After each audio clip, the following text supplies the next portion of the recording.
Hi folks, I hope everybody's okay. First thing is, I'm ridiculously excited to be talking to you today about ceramics.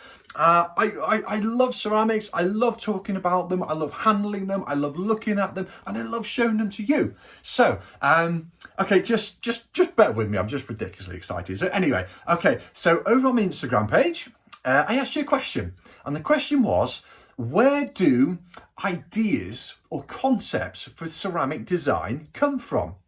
Okay, now when I've been working away, I've been thinking about this. It's something I think about quite often, and I found 3 pieces of ceramics that I think at least go some way to explore and explain that question. Where do the designs come from? Now, they're 3 different pieces. They come from different periods, but we're going to have a look at them. I'm going to talk to you about them, and hopefully we can work this out. Okay, so I'm going to make a start. The first piece is a Chinese porcelain plate.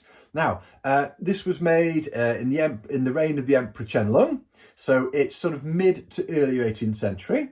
And it's a plate that was made for the export market, yeah, and it's to be exported to Europe, and it's beautiful quality, thinly potted, and it's painted in famille rose enamels. Now, but the most important thing is the design. Have a look, okay? So we have got here, we've got a pine tree, we've got a pagoda, and some bamboo and some flowers down here. But look at the design and how it's juxtaposed in the plate.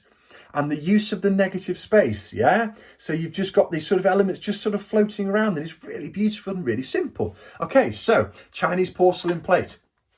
Hold that design in your mind. Now, what I'm going to do is I'm going to go from China over to England. Love England, yeah, of course. So here we go. So this piece is quite different. It's pottery rather than porcelain, so it's earthenware. And it was made in Staffordshire in sort of mid 19th century, so the Victorian period, 1850s, 1860s. And it's a straining dish. Show you the back. I'll tell you what a straining dish is quite quickly. So if you were having a nice Sunday dinner with your chicken or beef or even your vegetables, like that, yeah, you would put them on top to cut them or serve them out, and all the juices from the meat or the water from the vegetables would drain through, make your dish nice and tasty. Okay, so that's what a straining dish is. But most important thing is the design. So have a look, have a close look. Right, again on this we have got some pine trees, got some birds, pagodas, yeah, but again, look at the simplicity of the design, yeah. You've got all the elements just sort of floating around on there, like, and there's a lot of negative space, and it's just the way it's juxtapositioned is very similar to the Chinese porcelain. Okay, but now what we're going to do, we're going to stay in England, we're going to stay in Staffordshire, and we're going to go over to a firm called Burleyware. Okay, now this plate was made by Burleyware in the 1920s, 1930s, so think about the Art Deco period, the Charleston, I love that, yeah, so think about that, and look at the design, yeah, so great Art Deco colours, oranges, blacks, yellows, that kind of thing, but look how simple the design is. Okay, so I'm just going to put this piece down, and I'm going to show you this. So we've got birds here, very simple in the corner. We've got sunrise at the bottom here, and we've got this use of negative space again. Here's the piece from Staffordshire. Look at the birds in the top.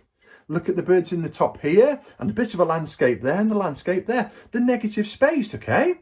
Yeah, but what's really interesting is, if I just go pick the Chinese porcelain plate up again, there we go. Pop that one down. Now, I think this is spooky, so have a look at this. We go back to China in the 18th century, yeah, and then we have a look at the Art Deco piece, the Burleyware plate from the 1920s, 1930s. Look at the designs.